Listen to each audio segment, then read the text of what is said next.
I'm Josh Rosen from RadioGardenSense.com, and I'm going to show you how to pick out and select a nice poinsettia and how to take care of that poinsettia this coming Christmas.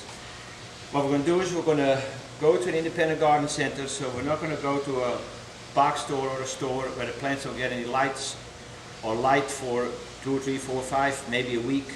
So you have to go to a greenhouse where it's a real plant environment where they grow those plants, and then what you do is you pick out a plant that is nice and red on the top. Of course, that's what we're looking for.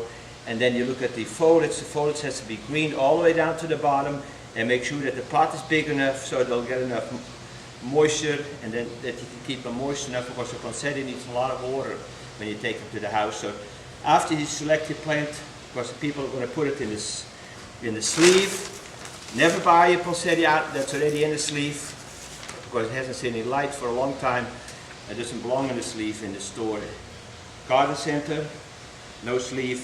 What they're going to do is they're going to put foil on it. So we're going to put some foil on there.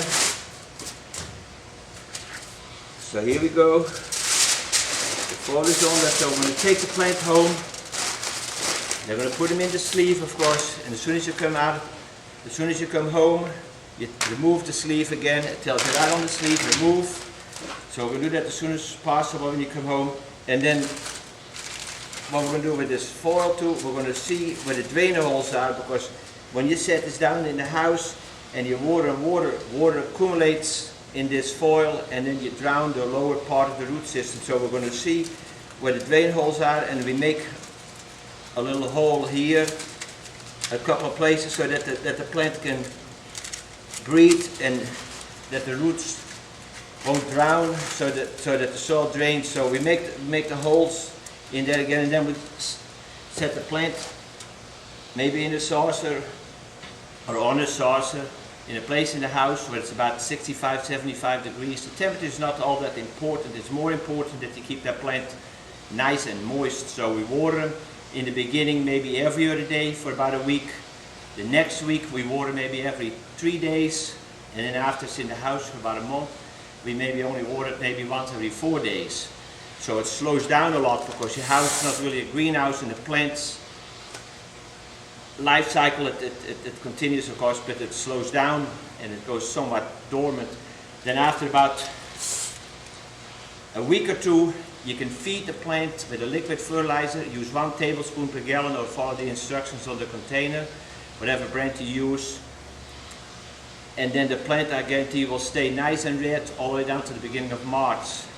After that, it may kind of discolor a little bit, and what you can do then, the end of March, you can cut it back and then grow a green plant and use it as a house plant to the summertime. In the fall, when the time is right again that they turn, it's very difficult for a homeowner to make that plant red again, because you don't have the greenhouse conditions, and most of the time when you keep them in a room where it's supposed to turn, you know, at night you go in there, you turn the lights on, and it doesn't want that. So when the sun goes down, it should be dark after that. Let's not get into that. You might as well just buy a new one next year. So watering is more important than anything else. If you let the plant dry up, you'll see all the leaves turn yellow and they start drooping or falling off. So it's your fault then. So make sure you keep it nice and moist. If you don't like a poinsettia, a nice winter plant, holiday plant, it's a cyclamen, and the cyclamen likes it cool. So if you have a cool place in the house, or like maybe a window where it's about 65 degrees, you know, the cyclamen is an ideal plant. It has continuous blooms if you do it right. You know, buds are here, flowers are over there. Water it maybe twice a week when you get it in the house. Again, when you get it and it has foil in it, make those holes in the foil. Keep it slightly moist, so we'll water it twice a week. Feed it every 2 weeks again with the same liquid fertilizer what you've been using on your poinsettia. So if you're not a poinsettia fan, use a cyclamen. I'm Josh Rosen from